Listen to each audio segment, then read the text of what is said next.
You're listening to Rebel Justice, the podcast from The View magazine. When we think about justice, we think about it as an abstract, something that happens to someone else, somewhere else. But justice and the law regulate every aspect of our interactions with each other, with organisations, and with the government. We never think about it until it impacts our lives, or those of someone close. Our guests are women with lived experience of the justice system, whether as victims or women who have committed crimes, people at the forefront of civic action who put their lives on the line to demand a better world. We ask them to share their insight into how we might repair a broken and harmful system with humanity and dignity. We also speak with people who are in the heart of the justice system, creating important change: judges, barristers, human rights campaigners, mental health advocates, artists, and healers. In today's episode, the first of a two-part conversation, we're joined by Meg Egan, the CEO of the Women's Prison Association. Founded in 1845, WPA is the oldest organisation in the US dedicated to supporting women impacted by incarceration. That's 180 years of advocacy, service, and radical reimagining, long before the words criminal justice reform became part of our national vocabulary. The WPA was built on the belief that incarceration should not be a life sentence to poverty, stigma, or disconnection, and that the best way to reduce reoffending is to invest in people and communities, not by punishing them. The organisation's work is rooted in addressing the actual causes: poverty, trauma, mental health, structural racism, gender-based violence, and the criminalization of survival. Their programs are holistic, personal, and community-centered, offering everything from housing support and mental health care to legal advocacy, job readiness, and family reunification services. WPA's mission focuses on women and LGBTQIA+ individuals, offering support before, during, and after incarceration.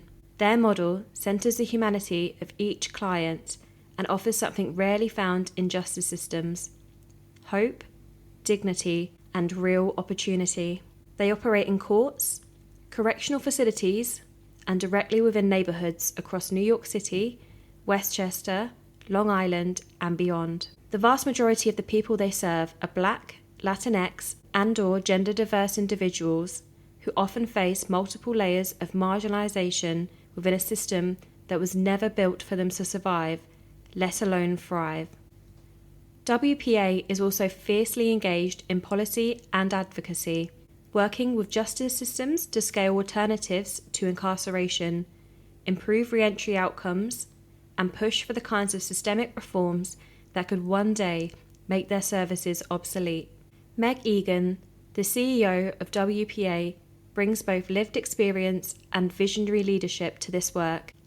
You'll hear a conversation about resistance, re-entry, and the power of an organisation that has been doing the work quietly, consistently, and radically for generations. We'll talk about Meg's journey from jail oversight in Chicago and New York to leading the WPA today, and how the organisation is stabilising and reimagining its impact for women and families across New York City. She shares insights into WPA's mission, the importance of trauma-informed care, and a powerful story about one former participant who is now a member of staff and helping others. If you're interested in community-based alternatives to incarceration and the power of lived experience, this episode is for you. I have been with WPA for about 9 months, so not very long. I spent my career in the criminal legal system reform world, started in Chicago, doing work with the Cook County Jail, in and around the Cook County Jail, and also did a bunch of work on youth violence reduction in Chicago, and then came to New York about 10 or 11 years ago and have continued that work in and out of government. So I worked for the governor's office many years ago. I did a bunch of work around the plan to close Rikers Island, ran the Board of Correction, the New York City Board of Correction, which is the oversight body for the jail system.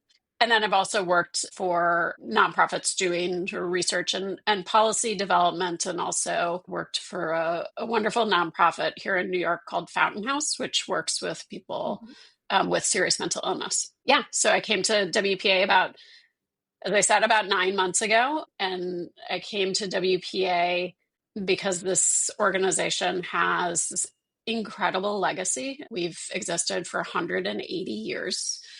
And I think there's an opportunity in this moment to really do more to focus on support for women and their families in the community. Yeah, I'm really interested in how you've kind of taken over, what that process has been like, and maybe what some of your priorities are, what you've already started to work on.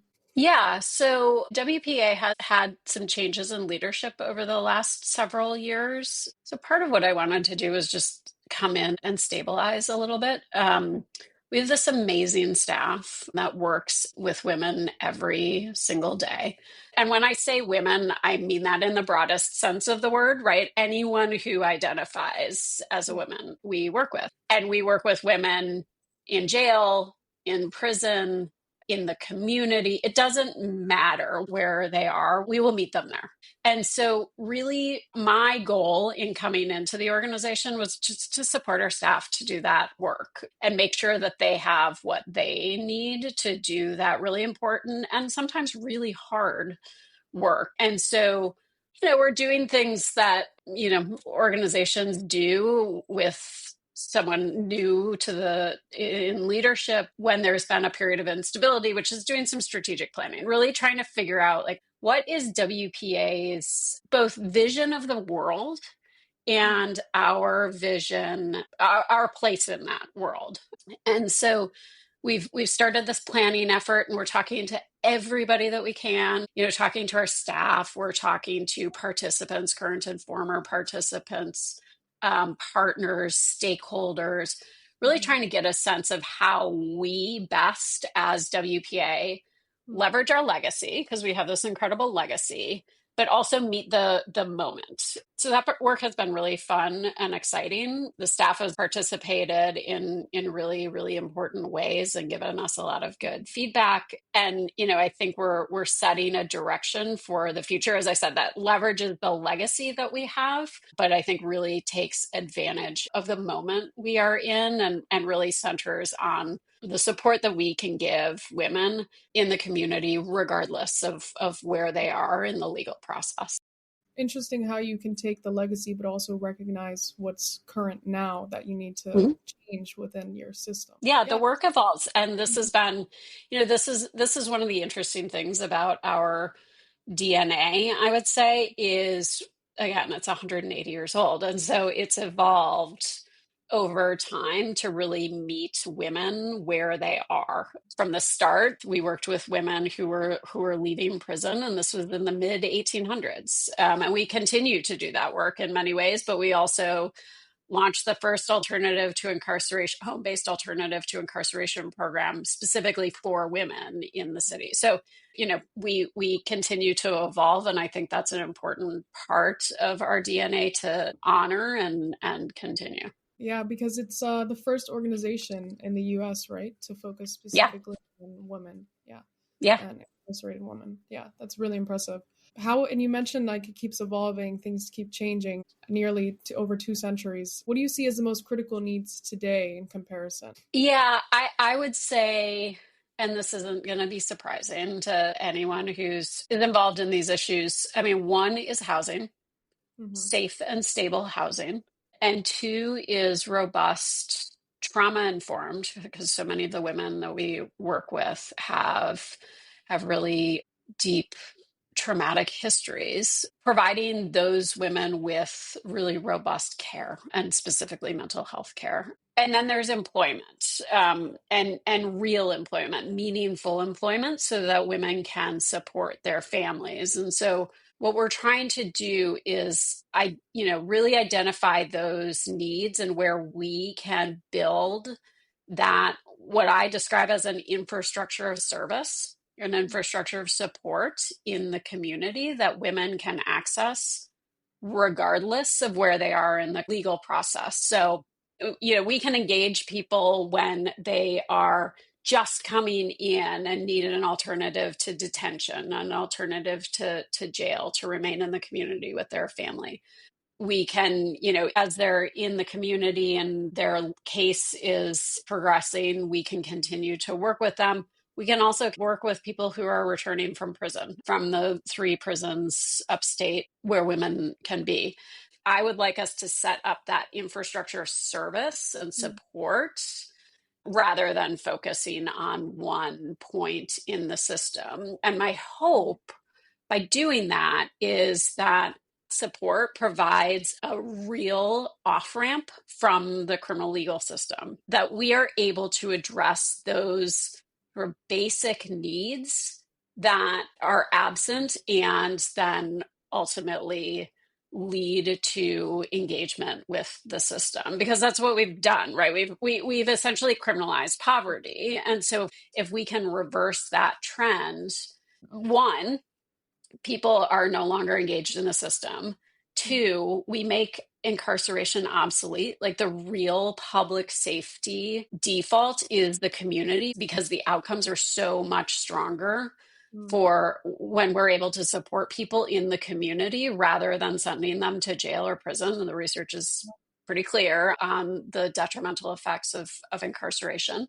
And that can have generational impact, because so many mothers are impacted by the system, and that also impacts their children. And so our hope is that this is a long-term system of support for people. I completely agree. And I'm also wondering if you could tell me a little bit more about how you deal with patients that have trauma and how you integrate mental health practices within rehabilitation systems. Yeah, it's so essential. So we have a clinical department, and our clinical team works with everybody who comes in. So everybody who comes to us will meet with our clinical services team. If we're the right person, if someone on our team is the right person to continue working with them, that's who they'll work with. If they already are engaged with someone and they like the person that they are engaged with, we'll just make sure that there's continuity of care there. So our goal is, again, to somewhat meet the person where they are, and based on what they are telling us they need, we will provide that care.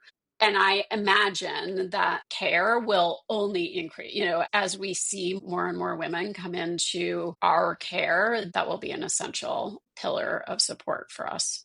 Yeah, it's really interesting to see how it's being integrated and mental health is being more prioritized throughout all systems, but especially in reintegration programs. It's very essential, yeah. I was also wondering what your thoughts are on maternal incarceration. You mentioned how it can really increase generational repetition. What are your thoughts on that, and how do you guys help mothers? So yeah, as I said, the impact of the mother experiencing any moment of incarceration will have a generational impact. It's incredibly destabilizing for her individually and her children and her community. And we work with mothers. We have always worked with mothers. This is one of the things that we have always done. We have several areas of focus in our services. So one is around an alternative to incarceration program, which can start as an alternative to detention program.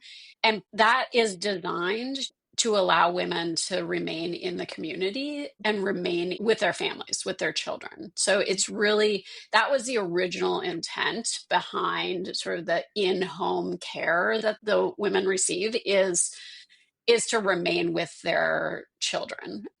We also, for a very long time, have had family reunification programs. So when women are leaving jail and prison, we have housing that they can move into, and we work with them if ACS is involved. We work with ACS and work to reunite mothers with their children. It's a level of stability for them and for their children that is totally essential. And again, I think it is one, it meets women where they are. I mean, mothers want to be with their kids, and separating them just has such a outsized impact. I see this as a pretty common sense public safety response. If you want to reduce crime, really providing support for families so that they are stable and remain connected is both essential and obvious in my mind.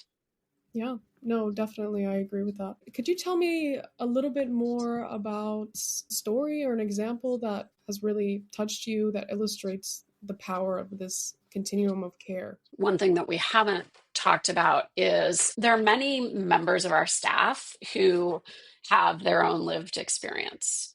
And one of our case managers who works in our Justice Home project, so this is the Alternative to Incarceration project, is actually a former participant in the Justice Home program. And she tells this story, it's her story. So she obviously tells it far, far, far better than I ever can.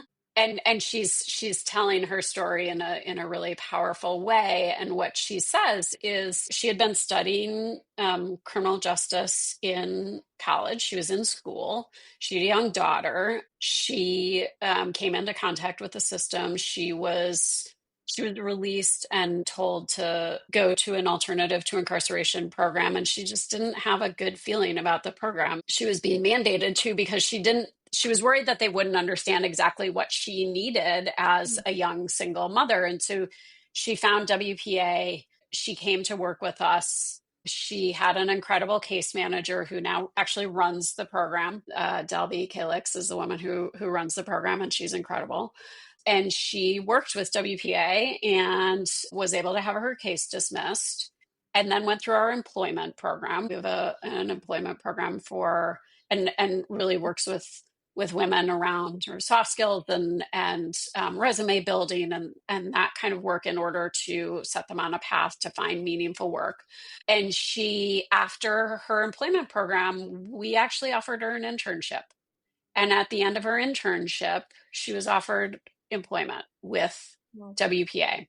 Her name is Merlin Mejia. She is passionate. She is thoughtful. She is really smart and totally committed, and all of the things that you want in your colleague and to be on your team doing this work. And so to me, it illustrates just the power that our work can have. And again, that sort of ongoing impact that we can have in working with people.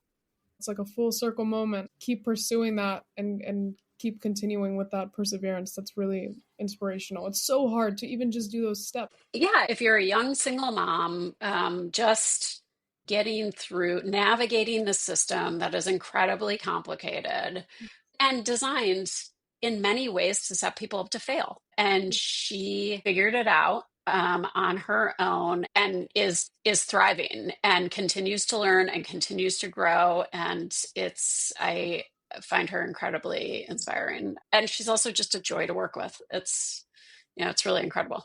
I was wondering if you could tell me a bit more about your Justice Home program, because I did some research into it. It's really interesting, but for listeners who don't know what it is, could you maybe outline that and give some insights into that program? Yeah, so again, it's our Alternative to Incarceration program. And so we can accept people. This is a pretrial program. Just to take a step back, when people come into contact with the justice system and they are arraigned, there are a few different options for a judge. A judge can release someone on their own recognizance. They can release someone into an alternative to detention program, or in New York City, a supervised release program.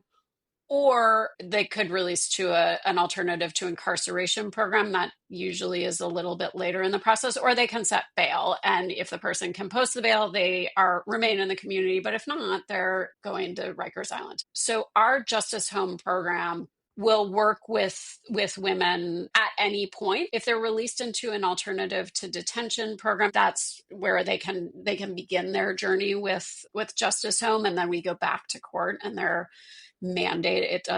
The ATI program does require a court mandate, so you're mandated to the program, and then we provide support. So we'll meet with the woman, get a better sense of what's going on, start building a relationship, and really hearing from her what she needs in that moment, whether it's housing or clinical care or employment or childcare, help navigating benefits. It doesn't matter what she needs.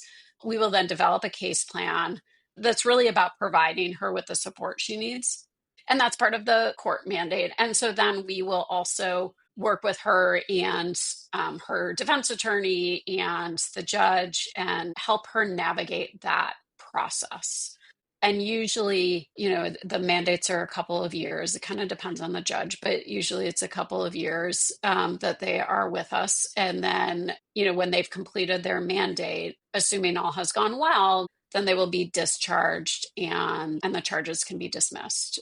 And from there, then they can go into our community-based program, which can provide ongoing support if that's what she needs. So it's a wonderful program to provide, I think, both support in sort of the whatever needs she may have, but also just the relationship support. In a challenging and scary time, just to have someone who has your back and is supporting you and helping you navigate this process can be really powerful. Yeah, sounds like the model is really effective, and it's different. It's unique compared to others that I've heard of. It is. I think there's more opportunity. One of the challenges, I think, in the space is the system is really designed for men. And so the responses are really designed for men. And so what we're trying to do is really design responses focused on women rather than just carving something out for women, really thinking about what do women need to be successful. And I think Justice Home does that. Our Justice Home program does that in a really, really powerful way. Yeah, it's true. Yeah. Systems are automatically often designed for men and not women. So it's powerful that you even have a program like this, and also just a platform that's been here for so long advocating for women. Speaking of projects, you have an upcoming project, The Rise, right? Yeah, so it's The Rise is actually open. We did a ribbon cutting in early May. And the building is a mix of affordable and supportive housing, and then there's community space on the ground level, and it's in Brownsville, Brooklyn. And the building itself is beautiful. It was designed with a trauma informed lens. It's a soft color palette. There's a lot of natural light, just soft surfaces. It's a really warm and welcoming physical environment. And for the supportive housing piece, so WPA partnered with a women-owned development firm called Xenolith Partners, and they've been incredible partners in building The Rise. And we are partnering with the Osborne Association to provide the programming to the supportive housing units. So there are 72 total units. 47 of those 72 units are set aside for supportive housing. 37 of the 47 are dedicated to justice impacted women. And then the remaining 10 are dedicated to justice impacted men. And so women are moving in with their families. It's a mix of studio, 1-bedroom, 2-bedroom, and 3-bedroom apartments. And people are there as long as they want to be there. This is permanent supportive housing. So it's not, it's not a situation where they need to leave in some period of time. This is stable housing, safe and stable housing. And then our team, in partnership with the Osborne Association, will provide people with the support they need, if that's employment support, other benefit support, again, clinical services, whatever whatever people are identifying that they need, we will provide. And then we also will do community engagement for the community in the building as a whole, and then the broader community. So there are a few other community partners that are involved in the building as well. And so it's a really exciting project. We have staff working out of the building every day. And I think this can be a model for WPA and also for the city, where we're really, again, really focused on safe and stable housing, specifically for women and their families. As I said earlier, housing is a critical piece of this, and permanent housing with the right supports, gives women an opportunity, women and their families, I should say, an opportunity to really thrive. So we're incredibly excited about this project and what it means in this moment, but also what it means in the future. Yeah, it sounds really impressive, and I didn't even realize there was that many housing units that you've created. It's so hard for people to find long-term housing, I believe. So it's usually short-term as a resolution. This is also what's really unique about it. Yeah. Yeah. Yep, exactly. And the city provides housing vouchers, so that covers a portion of their rent, and then the state covers another portion. So this is again, it provides people with both the housing stability and some financial stability to remain in that housing long term. You mentioned community engagement. What did you mean by that? Do you have activities or events that take place in the buildings? Yeah, so well, I shouldn't say the entire, most of the first floor of the building is actually community space. So we have offices there. Our participants from our other programs can come and meet with our teams there. There are a few other organizations that are in the building as well. And so there's an exercise room. And so people can come in, and either from the building or from the community can come in and take classes. We have already started to get requests for community meetings and other activities with our partners, Brownsville Community Partners, and a couple of other organizations are in partnership with us. And so over time, we will see more and more community programs. And our hope is that this is a hub for people in the community. We want to be really good neighbors, and part of that is opening our doors and offering things that are valuable to the community. How have you measured the impact of this since it started? Have you noticed anything yourself? Yeah, it's been a couple of months, so we'll see, but I can already see, our residents just, it's hard to quantify this, but our residents having pride in their home means a lot.